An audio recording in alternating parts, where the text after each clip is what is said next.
Now that we understand how to draw dot structures and we know how to predict the shapes of molecules, let's use those skills to analyze the polarity of molecules using what's called the dipole moment. So to explain what a dipole moment is, let's look at this situation over here on the right where we have a positively charged proton, right, some distance away from a negatively charged electron.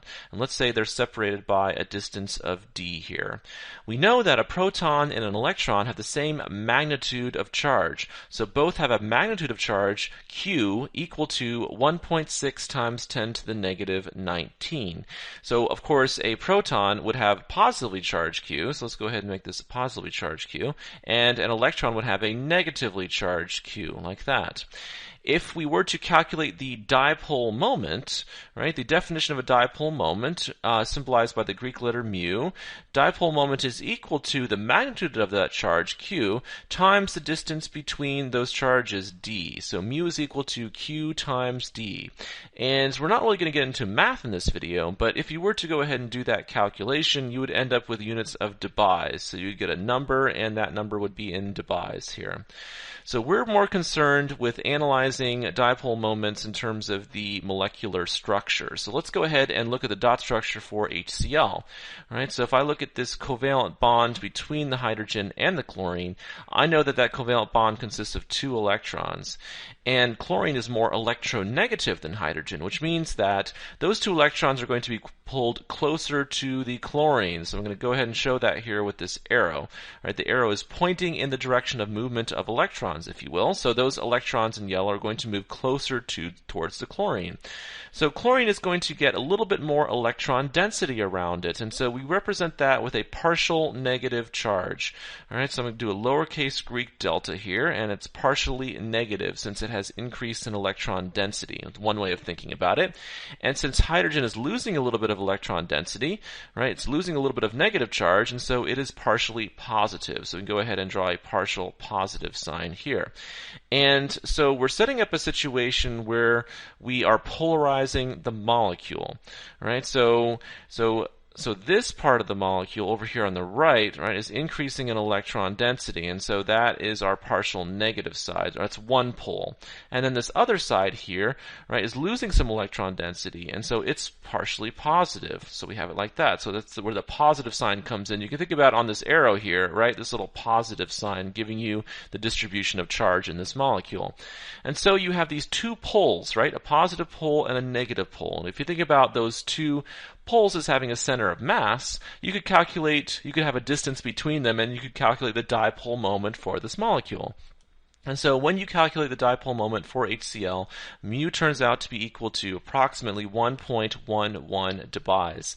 And so we have a polarized bond, and we have a polarized molecule. And so therefore we can say that HCl is relatively polar. It has a dipole moment. All right, so that's kind of how to think about analyzing these molecules. Let's do another one here. Let's do carbon dioxide. All right, so I know that the CO2 molecule is linear, so after you draw the dot structure, you're going to get a linear shape, which is going to be important when we're trying to predict the dipole moment. If I analyze the electrons in this carbon-oxygen bond, so we have a double bond between carbon and oxygen.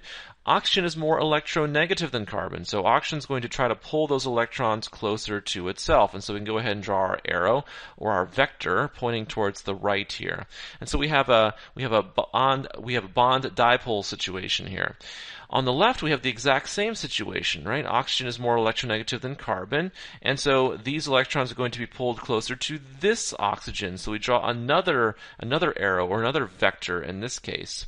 So even though we have these individual bond dipoles, if you think about this molecule as being linear, and you can see we have these 2 vectors that are equal in magnitude but opposite in direction, those 2 vectors are going to cancel out.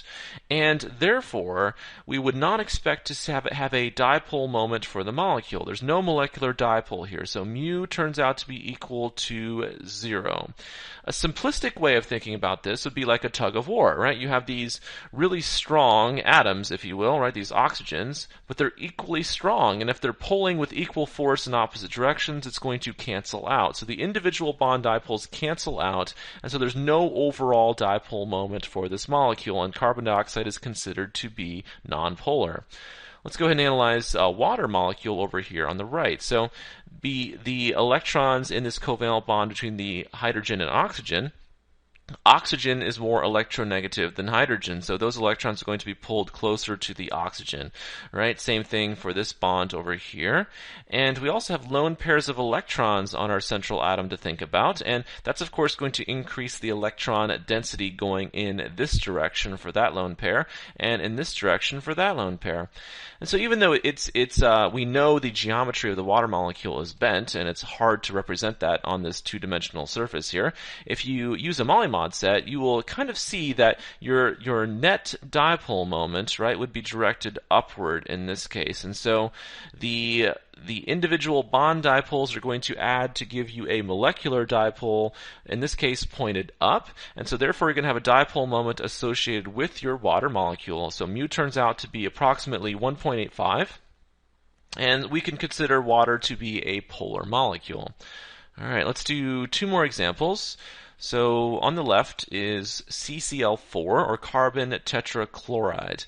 And so you can see that we have carbon bonded to chlorine here, and so, since it's a straight line, this means in the plane of the page, if you will. And so we know the geometry is tetrahedral around this carbon. All right, so let's go ahead and analyze that as well. So I have a wedge drawn here, which means this chlorine is coming out at you in space, right? And then I have a dash back here, meaning this chlorine back here is going away from you in space. So that's how to think about it. But it's really much easier to go ahead and make this using a molymod set, and you can see that however you rotate this molecule, it's going to look the same in all directions, right? So a tetrahedral arrangement of four of the same atoms around a central atom, right? You can turn the molecule over, it's always going to look the same in 3 dimensions. And that's really important when you're analyzing the dipole moment for this molecule. So let's go ahead and do that, which we'll start with our electronegativity differences, right? So if I look at this top carbon chlorine bond, right? These two electrons in this top carbon chlorine bond. Chlorine is more electronegative than carbon, and so we could think about those electrons being pulled closer to the chlorine. So let me go ahead and use green for that, right? So those two electrons are going in this direction. And it's the same thing for all of these chlorines. Chlorine is more electronegative than carbon, so we can draw these individual bond dipoles, right? We can draw 4 of them here. And in this case, we have 4 dipoles, but they're going to cancel out in 3 dimensions. So again, this is a tough one to visualize on a 2-dimensional surface, but if you have the molecule in front of you, it's a little bit easier to see that if you keep rotating the molecule, right, it looks the same. And so these individual bond dipoles cancel. There's no dipole moment for this molecule, and so mu is equal to 0, and we would expect the carbon tetrachloride molecule to be nonpolar. Let's look at the example on the right where we have substituted in a hydrogen for one of the chlorines. And so now we have CHCl3, or chloroform.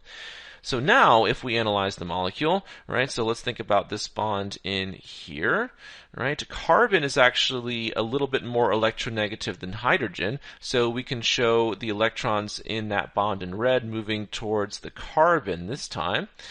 And once again, carbon versus chlorine. Chlorine is more electronegative, so we're going to have a bond dipole in that direction, which we can do for all of our chlorines here. And so hopefully it's a little bit easier to see in this case.